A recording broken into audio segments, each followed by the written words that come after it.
Good morning. This is Bill Loveridge with Community Church of Loyalton's Daily Devotion. Today's devotion is called Innocent Blood.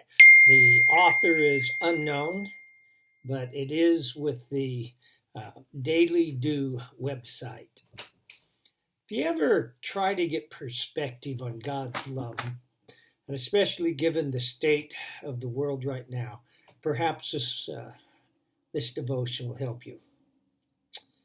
Again, it's called Innocent Blood. The day is over.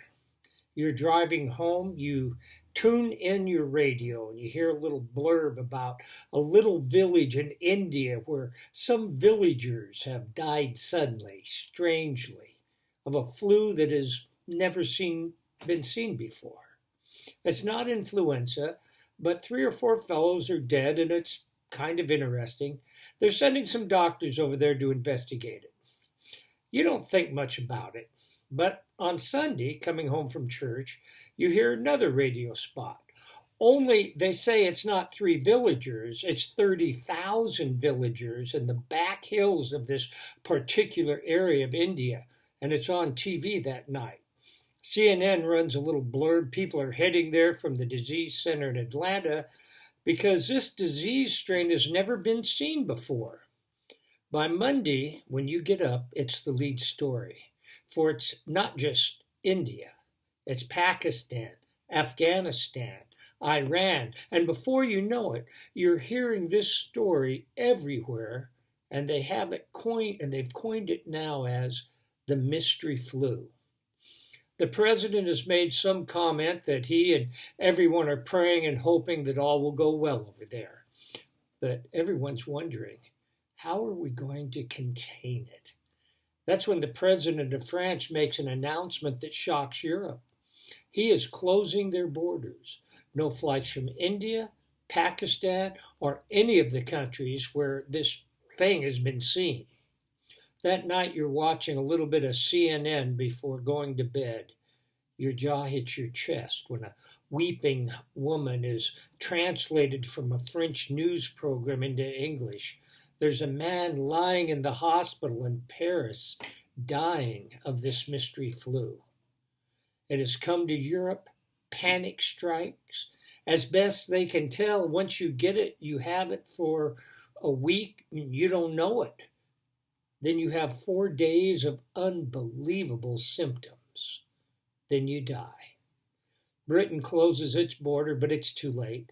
Southampton, Liverpool, Northampton. And it's Tuesday morning when the President of the United States makes the following announcement. Due to a national security risk, all flights to and from Europe and Asia have been canceled.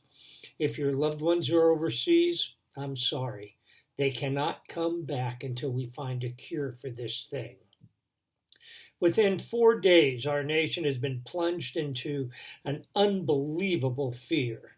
People are selling little masks for your face. People are talking about what if it comes to this country, and preachers on Tuesday are saying it's the scourge of God.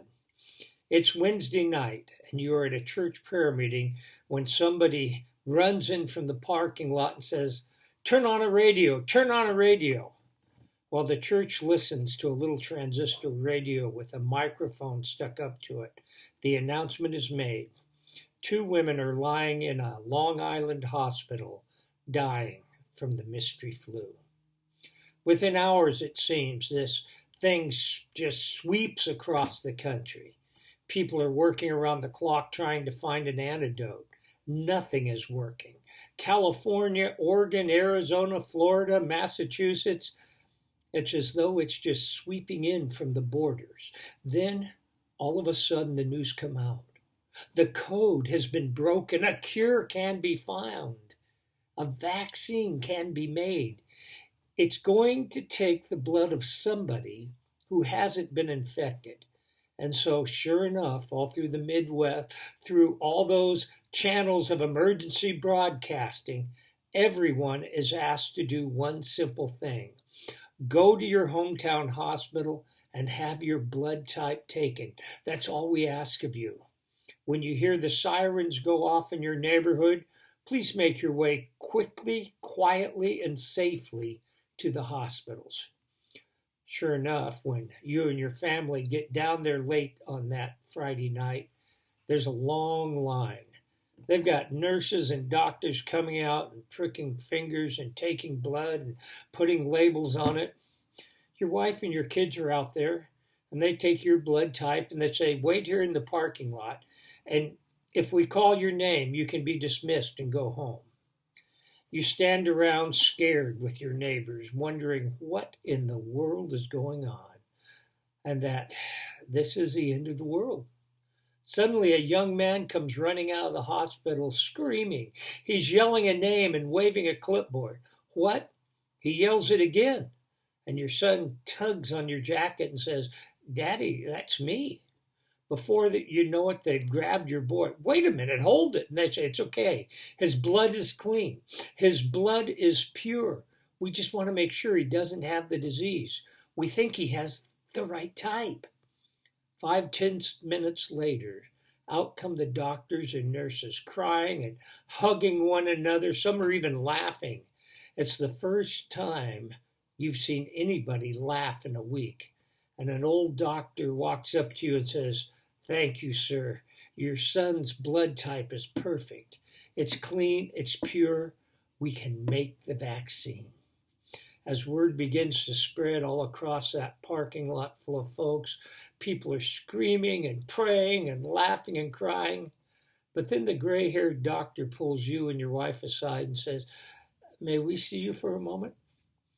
We didn't realize that the donor would be a minor, and we need you to sign a consent form. You begin to sign, and then you see the number of pints of blood to be taken is empty. How many pints? That's when the old doctor's smile fades and says, we had no idea it would be a little child. We weren't prepared. We need it all. But you don't understand. We are talking about the world here. Please sign. We need it all. We need it all. But can't you give him a transfusion? If we had clean blood, we would. Can you sign? Would you sign? In numb silence, you do. Then they say, would you like to have a moment with him before we begin? Can you walk back? Can you walk back to that room where he sits there on a table saying, Daddy, Mommy, what's going on? Can you take his hands and say, son, your mommy and I love you, and we would never, ever let anything happen to you that didn't just have to be. Do you understand that? And when that old doctor comes back in and says, I'm sorry, we've got to get started. People all over the world are dying. Can you leave? Can you walk out while he's saying, Dad, Mom, Dad, why have you forsaken me? And then next week, when they have the ceremony to honor your son, and some folks sleep through it, and some folks don't even come because they'd like to go to the lake, and some folks come with a pretentious smile and just pretend to care. Would you want to jump up and say, my son died, don't you care? Is that what God is saying? My son died. Don't you know how much I care? Father, seeing it from your eyes breaks our hearts. Maybe now we begin to comprehend the great love you have for us. Amen. I'm thankful for that love. I'll be back tomorrow with another devotion. Be blessed.